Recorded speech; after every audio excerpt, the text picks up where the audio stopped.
Last night, Donald Trump reiterated the success of the strikes on Iran.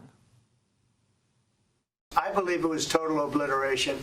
I believe they didn't have a chance to get anything out because we acted fast. If it would have taken 2 weeks, maybe, but it's very hard to remove that kind of material. That hit ended the war.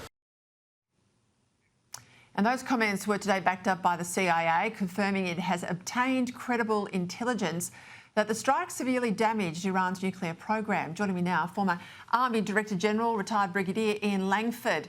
Ian, thank you for your time. We're expecting to hear more from Pete Hegseth tonight, but how likely is it now, with this additional information from the CIA, that the President's comments at NATO, that the strikes have obliterated the nuclear capacity of Iran, how likely is that to be true?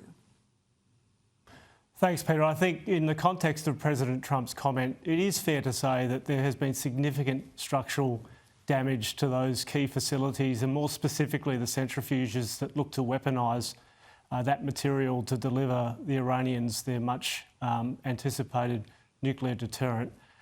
There is no doubt that the delivery of several of those 13,000 kilo massive ordnance penetrators and their thermobaric effects into those facilities would have caused significant damage, both to those critical systems, but also to thinking beyond those facilities themselves. I think it's important to couch President Trump's answer to also recognise the other work that Israel has undertaken really since 2010 to dismantle and deconstruct Iran's ambitions, and that includes the targeting of those key scientists and personnel who Israel have deemed enemy combatants.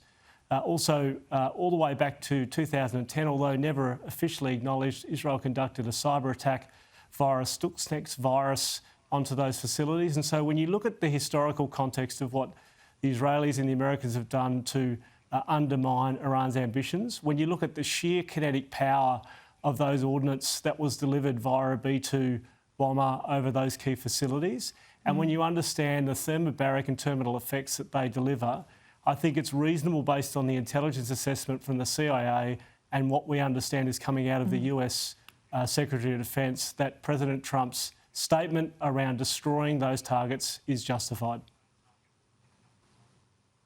Yeah, look, you're right to remind us about all the the intellectual capital that's been taken out, the leadership capital of the Iranian regime, and not just obviously these physical assets over some time. So assuming all of that, right, how long would it take, if they were determined to restart the program, how long would it take them to get back where they were a couple of weeks ago? Well, it's a really interesting question, and again, certainly the intelligence community will be really focused on understanding that. Part of that answer will be whether or not Iran's allies, to include Russia, the Chinese, and to some extent the North Koreans, are willing to transfer that technology back into Iran to give them those key ingredients to recommence that process. It is true, and if you look at the relationship between Iran and Russia, for example, in terms of technology transfers, UAVs, unmanned aerial systems from Iran into Russia, and then the quid pro quo, which might be the export of a centrifuge, for example, out of Russia back into Iran, I think the time that it will take Iran to recommence their plan will be largely dependent on how willing their allies are to assist them in so doing. All right, let's go into Europe and look at the NATO meeting, because if someone had said to me, gosh, even 4 or 5 years ago, that we'd get NATO up to 5%, that's been a long, not just a Trump view, a long-held view of the United States. To get there, Spain to one side, last night with a near unanimous vote, I think is extraordinary. What do you make of that spending commitment? It absolutely is extraordinary, and I think it's a symptom of just how much the world has changed, and that we have lived really since the end of the Cold War through what many describe as a peace dividend, which is now over. And in fact, that national security and the use of war as an instrument in the international system is very much a feature of 2025 moving forward. And that reflects a decision by most of the NATO members to lift their spending in line with the announcements overnight. President Trump certainly has been the catalyst to exact that commitment from his NATO partners. And there's nothing more that focuses the mind than the war in Ukraine as it relates to European security, and the reality that their own self-reliant self-defence is very much an obligation not only to the alliance and to a lesser extent the US, but actually to their own civilian populations. As we're reminded back here, the first and most significant duty of a government is to protect its people. Right, I want to ask you about China, but I want to go back into that defence question, because when you listen to the federal government now, Minister Miles in particular, the Minister for Defence, he talks about our quantum of spending, and at best in a decade we'll be at 2.33, we're around 2% now. A lot of that is an accounting trick because it's a bring forward of money to pay for submarines in the nearer term. It's not all the other defence capability. So I want to get your view on, are we spending enough? And if you were the Minister for Defence, where would you say the money needs to be spent right now? What capability are we missing? What do we need?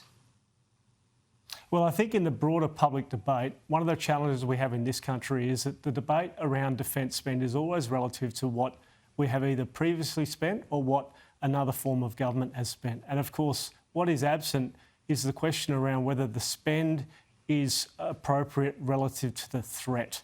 Now, it's one thing to have an investment program that will deliver important capabilities in the early part of next decade, and I would applaud that. It's another, however, to make a diagnosis of the international system and think about what we might need to get us to the arrival of those systems. So what are, as I like to call, the fight tonight capabilities that we need to ensure our preparedness, for example, between 2025 and 2030?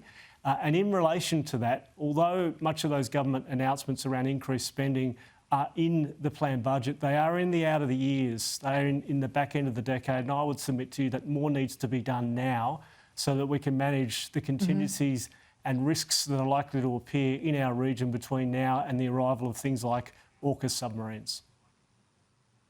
Okay, just quickly, China. I mean, how real is a threat? We hear of 2027, we hear of Xi's own personal timetable. How real is the China and Taiwan threat? Well, the Chinese political rhetoric is clear vis-à-vis Taiwan. President Xi has said as much in all of his proclamations and party Congress announcements. And in other forms of Chinese statecraft, we're seeing what would traditionally constitute hostile acts to include what's happening in cyber and threats to critical infrastructure, and indeed what's happening in what many call the grey zone. So if you're to make a strategic calculus around how China is talking vis-à-vis Taiwan, its ambitions and what it's actually doing in those non-traditional elements of warfare, I think you'd have to come to a judgment that the security situation is at risk and therefore Australia needs to plan accordingly. Thank you very much for that. We'll speak again.